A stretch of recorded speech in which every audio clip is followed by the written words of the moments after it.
Bonjour, c'est IQ91, avec une petite voix entre les fêtes, mais on va essayer de vous faire une belle analyse quand même.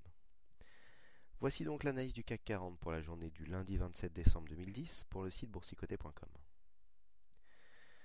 Donc aujourd'hui, nous avons assisté à une petite séance de prise de bénéfices, un peu comme je vous l'avais annoncé avant Noël. Il fallait s'attendre à ce que nous avons assisté à un mini rallye, un petit rallye de Noël qui restait vraiment très, très contenu.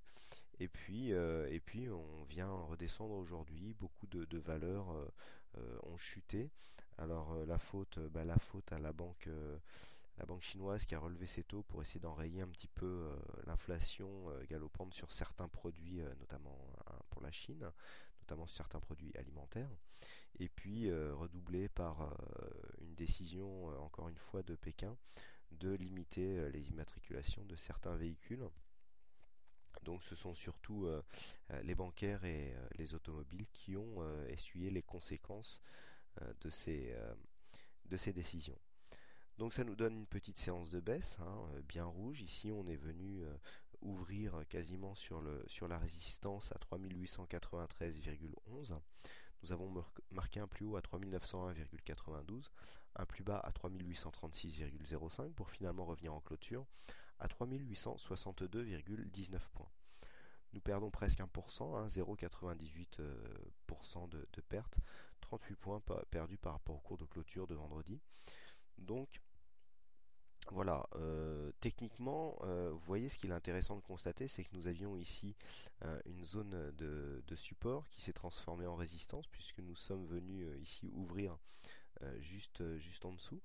Nous avons essayé de monter et puis la chute s'est prononcée pour venir ici buter sur un autre support mineur, celui des 3835 points, avant de remonter ici, préserver une zone technique assez importante qui est celle des 3850 points.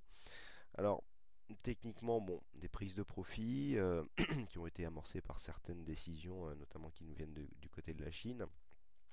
Bon, vous voyez au niveau des indicateurs, le RSI redescend en zone neutre. Par contre, on a le stochastique qui s'apprête à lancer un signal vendeur.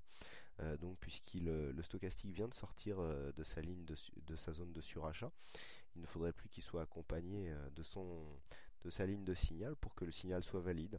Et puis, on a le MACD qui, après une tergiversation ici, vient confirmer ici son signal baissier, puisque vous voyez les histogrammes sont en évolution négative. Et puis toujours des volumes très très faibles, ça s'explique par la période dans laquelle nous sommes, à savoir la période, c'est la trêve des confiseurs comme certaines l'appellent. Donc vraiment très peu de monde sur les marchés. Alors de là à dire que ça explique une certaine volatilité, bon, je suis pas trop d'accord avec ce genre de choses, parce que s'il y a peu d'acheteurs, il y a peu de vendeurs aussi, et donc il y a peu de personnes qui donnent des ordres au marché. Quand je parle des ordres au marché, c'est l'ordre à tout prix, l'ordre au marché, et donc d'investisseurs qui sont en face pour donner des ordres limites pour exécuter ces ordres. Donc bon, il y a peu de personnes sur les marchés, mais il y en a peu d'un côté comme de l'autre. Voilà, bon, alors c'est vrai que si on pouvait avoir des gros ordres qui arrivaient, eh bien ça pourrait poser problème, mais là pour l'instant on est resté dans des volumes relativement contenus, donc on ne peut pas vraiment parler ici d'un manque de liquidité. Donc techniquement, vous voyez, on est venu s'appuyer ici sur ce support. Et puis alors, on vient valider vraiment un signal de baisse, puisque ici, ce support se transforme en résistance. Donc j'ai décalé les retracements de Fibonacci ici pour coller vraiment à la tendance complète, pour aller chercher le point haut et le point bas. J'avais tracé dans un premier temps ici les 100% les 0% pardon, sur cette zone-là. Et donc maintenant, là, je suis venu chercher le plus haut. Et donc on considérera que tant que les 3854 ne sont pas attaqués en clôture et donc ne sont pas cassés en clôture, eh bien nous ne sommes pas en zone de consolidation. Mais là vous voyez, l'attaque a été franche. On a cassé la ligne de Fibonacci, donc la ligne des 23,6. On est venu rebondir sur le support avant de remonter et donc de préserver cette ligne en clôture. L'attaque est franche, l'attaque est sérieuse. On a cassé un précédent plus bas, puisque vous voyez ici la zone que nous avions eue ici, où on avait commencé à craindre une consolidation, a été cassée, donc par le bas. Donc attention, si on venait à confirmer demain la cassure de cette ligne, on pourrait rapidement redescendre ici sur la zone des 3800 points, voire même ici revenir rejoindre la zone des 3700, là on est sur 3770 points à peu près, 3760. Donc pour l'instant nous n'en sommes pas là, donc la ligne à surveiller ça sera ici la zone des 3854 qui pourrait donc nous donner un signal baissier.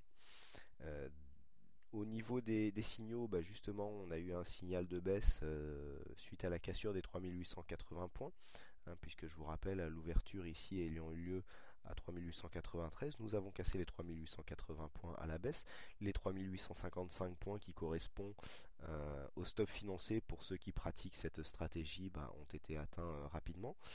Donc pour ceux qui prennent ces signaux avec la stratégie du top financier, maintenant ils sont sûrs pardon, de sortir minimum sur un trade neutre. Hein, on peut redescendre les stops après pour s'assurer un trade gagnant. Mais les 3830 points par contre n'ont pas été touchés puisque nous sommes ici à 5 points du but, 5 ou 6 points. Hein, donc il faudra patienter demain pour voir si le signal neutre se transformera en signal gagnant. Au niveau du forex, eh bien nous continuons à osciller ici dans les mêmes zones, hein, puisque nous sommes toujours entre ici les 1,3180 et donc les 1,3070. Vous voyez, je vous rappelais ce fameux Fibo que je vous avais tracé le vendredi, pas vendredi dernier mais vendredi d'avant. Eh bien vous voyez, on a atteint cet objectif ici et puis maintenant c'est un support. Donc on voit que ces lignes de Fibonacci sont quand même significatives. Et vous voyez, on s'en est servi pour remonter. Mais ici, on plafonne et donc une descente s'amorce, ce qui pourrait nous donner ici un signal baissier au niveau du stochastique. Il y a peu d'amplitude sur le MACD, donc pour l'instant nous sommes sur des petits mouvements. Vous voyez, le RSI est bien neutre. Donc pour l'instant, pas de grands mouvements à attendre. Alors ce qu'il est intéressant de constater, c'est que si on écarte un peu la vue, vous voyez, donc nous sommes venus ici valider en fait la cassure haussière en venant se rapprocher un peu comme pour se servir de cette trendline en support. Là, ici, on vient remonter et on pourrait maintenant s'attendre à une hausse des cours. Et ce qu'il est intéressant de constater aussi, c'est que la dynamique baissière ici, qui était délimitée par ces deux précédents plus hauts, ici confirmée par un troisième, eh bien vous voyez, nous avons une cassure. La zone s'est transformée en support et nous avons le même type de mouvement. Donc nous validons la cassure de la trendline par le haut. Ce sont des petits signaux haussiers, je dis bien petits parce qu'on a quand même un gros manque de conviction. Il ne faudra pas s'attendre à des gros mouvements pour l'instant, à moins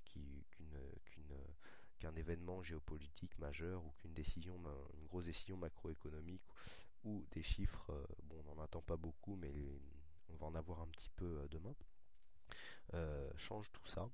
Bon, personnellement, j'attends pas de gros mouvements, mais on ne sait jamais, les marchés sont toujours très imprévisibles. Voilà donc ce que l'on peut dire pour la séance du jour. Alors, je voulais vous montrer un petit quelque chose. Voilà, on va revenir ici sur ce qui s'est passé ce matin. Voilà, je vais vous afficher ici c'est une vue du CAC 40 qui correspond à une vue CFD. Vous avez bien vu le plus bas que nous avons enregistré tout à l'heure. Et bien regardez ce qui s'est passé ici. Donc là ici nous sommes sur le CAC 40 CFD. Nous avons enregistré un plus bas ici à 3700 un plus bas à 3728 points. Alors comme on le sait, les CFD sont adossés au contrat futur et donc en période de manque de liquidité, il suffit d'un gros ordre pour que vous voyez, c'est là qu'on voit la différence qu'il y a entre un contrat futur et un indice cash, c'est que s'il y a un gros ordre de vente qui vient sur le contrat futur, si on manque de liquidité, je rappelle que la liquidité c'est donc l'épaisseur du carnet d'ordre, à savoir s'il y a beaucoup d'ordres en attente dans le carnet d'ordre, eh bien, ça vous assure l'exécution du prix, donc au prix demandé. Si vous passez un ordre au marché, vous avez toutes les chances sur une action liquide ou sur un titre d'être exécuté quasiment au prix offert. Et bien là, il y avait un manque de liquidité, c'était juste à l'ouverture pourtant. Vous voyez, c'est la bougie à 9 heures, on est ici en vue 1 heure. Et bien, on est venu baisser très très bas parce que certainement un gros ordre est passé et donc en période de faible volume, donc où peu d'investisseurs sont présents sur le marché, avec des ordres à tout prix, on peut vraiment être exécuté très bas alors que l'on ne retrouve pas ce mouvement sur le cash, hein, puisque je vous rappelle ici que le plus bas se situe à 3836 points, je crois, hein, 3836. Donc voilà, on peut avoir des différences entre les CFD et donc la cotation du CAC cash. Donc tout ceci s'explique, hein, il n'y a pas de de magouille ou de quoi que ce soit, il suffit de connaître les marchés et on arrive à comprendre certaines choses qui arrivent. Donc attention à la liquidité. Une liquidité défaillante peut amener des gros ordres à être exécutés à des prix relativement éloignés de ceux escomptés. Et ça, si vous passez des ordres, les ordres dits à tout prix ou ordres au marché. Voilà donc ce que l'on peut dire sur cette analyse. Je vous prie de m'excuser pour la voix un petit peu éraillée qui me, que je vous offre aujourd'hui. C'est un peu compliqué pour moi, un petit rhume et une grosse fatigue, donc je ne pense pas faire d'analyse écrite dans la soirée cette semaine. Je m'en tiendrai aux vidéos. Et puis je vous remercie donc à toutes et à tous pour votre fidélité, pour vos nombreux passages sur le site boursicoté.com en ces périodes de fête. Et puis donc je vous souhaite à toutes et à tous une bonne soirée. Continuez à donc bien fêter le prochain passage à la nouvelle année. Et je vous donne rendez-vous dès demain pour une prochaine analyse vidéo du CAC 40. Merci et bonsoir à tous.